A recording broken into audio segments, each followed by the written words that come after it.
On that one, mate, as a buy it now, I'd do 400 for you. Blues, greens, and a bit of multicolour in that, William. For him to cut stones. I've made sure I put stones in there thick enough to cut. Too easy, mate.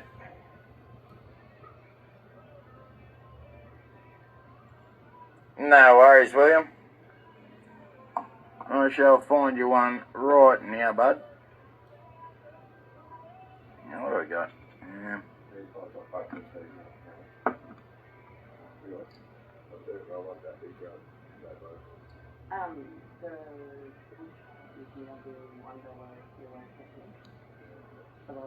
This one is Mulga, William.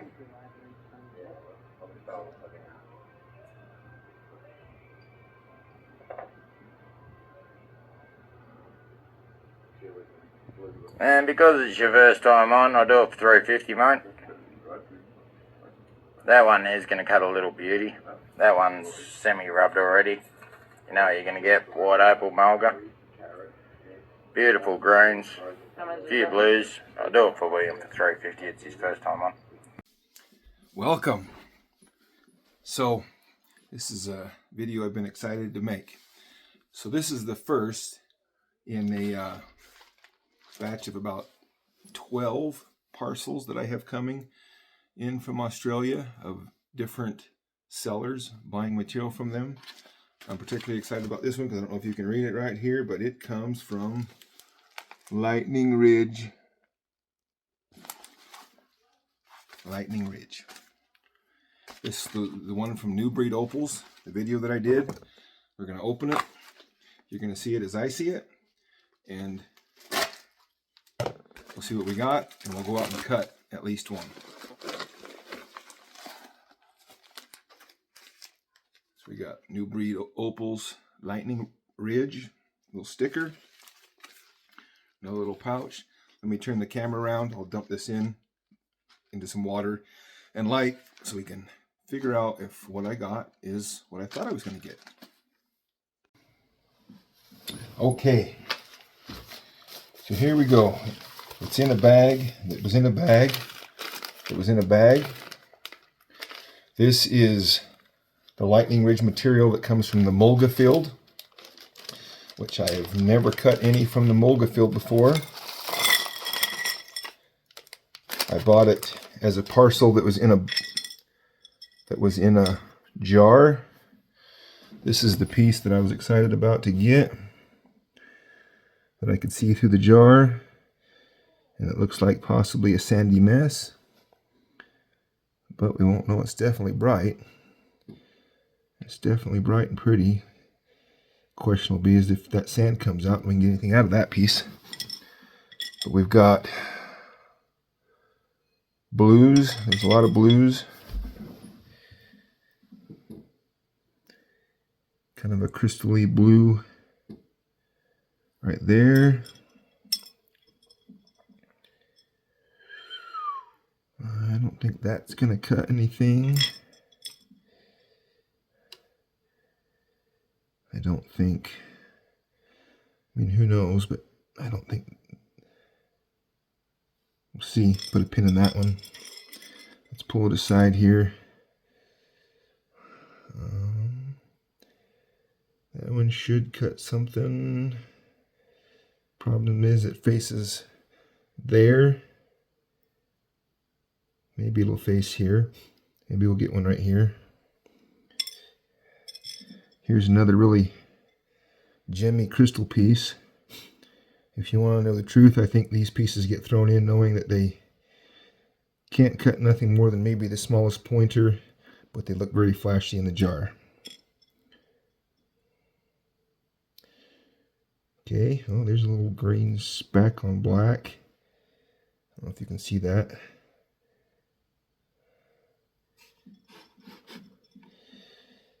But I don't think that piece will cut anything useful. There's a little crystal piece that's not worth anything. Another crystally piece that's not worth anything. Not even for inlay.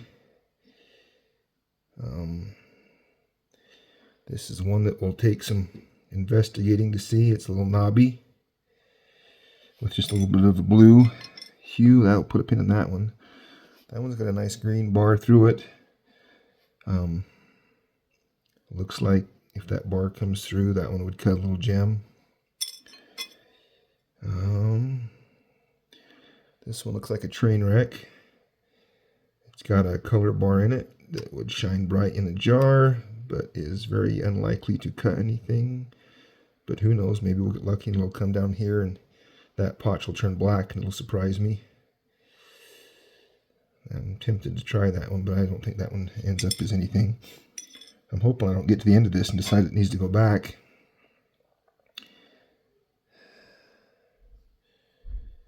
Here's another junk piece. It's got a color bar that's too thin to have a prayer of cutting anything.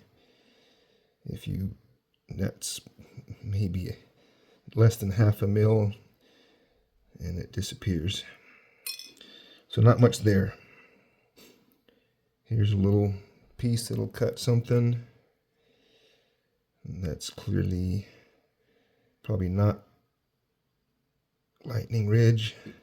That's a rub. That's a rub that somebody tried, or a cut off that somebody tried and then put aside because it wasn't what they wanted. All right, there's a gemmy little piece right there. I don't know that that gemmy piece can cut anything because it's just shot full of sand. I don't know if you can see that, but there's a chance that that'll cut something small.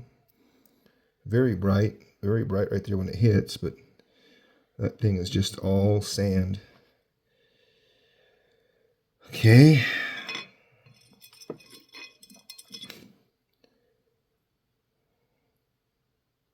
Alright, I don't see anything in that one. Oh, there's a little color right there. That's not likely to cut anything. Then we're down to these little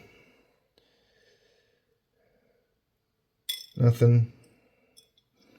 These crystal pieces that are too thin for anything but doublets, and there's not enough color in them to make you want to make them into a doublet.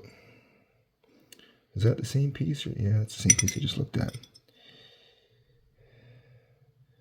I don't know, guys. This parcel makes me want to just send it back.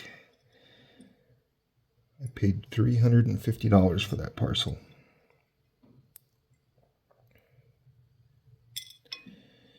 Unless there's something here. See, that one right there is just a space taker. There's a little flash of color up there in the top. It is not going to cut anything. That's there to fill the jar, fill up the space. Well, dang it. Here's a little bit of color right there. Well, I have to think about this. I don't see anything there. That piece right there, like I said, if that sand came out, that one piece right there would pay for the parcel, but there's almost nothing else in here. That's a maybe, and a couple of maybes. That's a long shot right there. It's probably not. That little knobby right there is probably just going to have a little bit of blue in it. Maybe not. Maybe I'm wrong, but I am not impressed. Tell me what you guys think. Dang it. I really wanted to be. I really wanted to be. These gemmy pieces are put in the jar to make there a lot of flash, to make it look like there's a lot of color in there. To me, this is a parcel that's put together to entice you to buy it, make you think it's better than it is, and I think it's a waste. Well, I'm super sad about that because I'm kind of down to none of my, but I have some I have some opal I can go through and pick a few out and cut tonight, but I was counting on this one to give us something really exciting to cut. And if I decide to send it back, I can't touch any of it. It's got to go back intact. I don't see any way that this parcel wouldn't lose money. And honestly, it isn't that I wanted one piece that was worth the $350 I paid for it. I was hoping to have all those pieces be something fun to cut with something exciting and potential. And there's not one single, other than this little white piece right here, that will cut something that's not very bright, not very big, and not very valuable. Tell me what you guys think. All right, welcome. I've waited till the next day because I wanted to think about this video a little bit. Let me just talk briefly before we get into it what I think is fair expectations when you buy a parcel of rough or a single stone or whatever it is. I think obviously the miner has to make money or he doesn't mine. Also, obviously, the buyer has to get value or the buyer's going to quit buying and then the miner doesn't get money and the miner can't mine. So, to me, for example, if you were to spend, just pick a number, if you were to spend $10 on a stone, a rough opal stone, and you cut it and its value was $12 to $15, you got good value. That was probably fair. There might be a few of those that cut and are worth $25, or maybe one worth $100. And there's also going to be some that are worth $0 or $2, or you're going to lose money on some. But overall, you need to generally win, right? You need to generally get more value than you put in, or there's no purpose in it. And the buyer and the seller should both expect that there's more value there when you buy it if you do your part. Nothing's guaranteed, and all things being equal, it's going to average out some wins and some losses. That's what I think a fair expectation is. Now, if you buy a $10 stone consistently and it's cutting $100 gems, you're probably cheating the seller. If the seller knows that, then I guess fine, but it goes both ways. If you're consistently buying $10 stones that are consistently worth $1 or no dollars, you're getting screwed.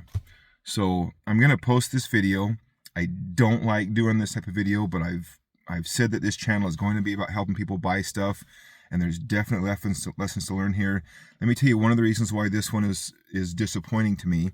This is Lightning Ridge parcels, specifically Mulga Field. This is the first Facebook Live auction that I participated in, and because it was a new field to me, I watched it for long enough to kind of watch and see the prices and that stuff. There was stuff that was way out of my budget. There was stuff that was in my budget.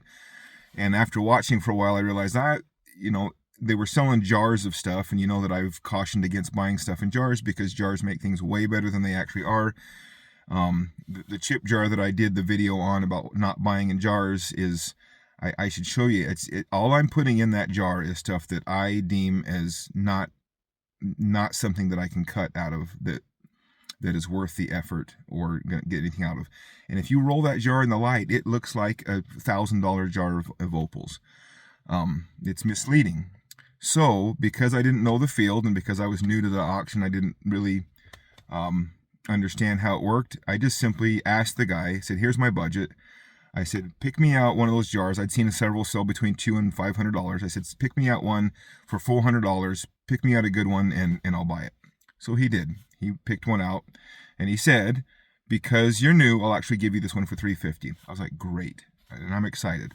Lightning Ridge, Mulga, new field, and I'm excited. And in the jar, and I actually went back probably 5 times and watched the video. There was some awesome color in that jar.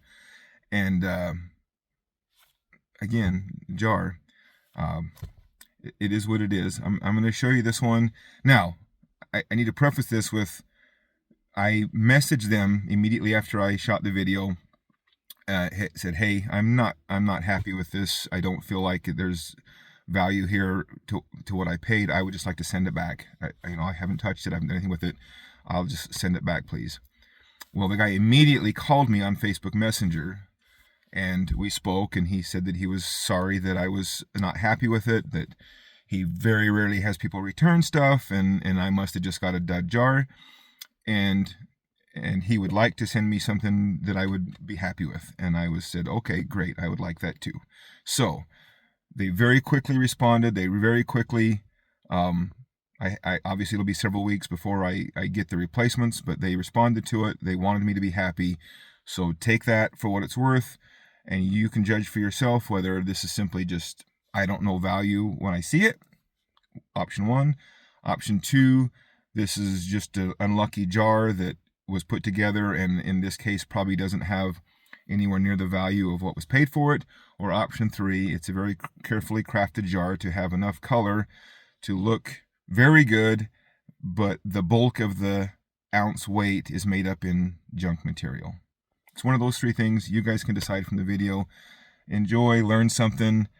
I don't like to do this type of video. I much prefer to do ones where things go well and I can recommend somebody to you.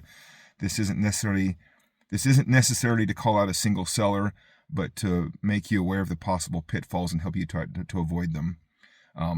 The other stuff that I have coming off auctions, I bought them small parcels that I could see, in light and held and not in water, and single stones and stuff like that. So I'm much more confident in those. In this case, I thought because of it being a new field, I was better off to let him pick for me. Didn't turn out, but it is what it is. See what you learn from it. Thank you.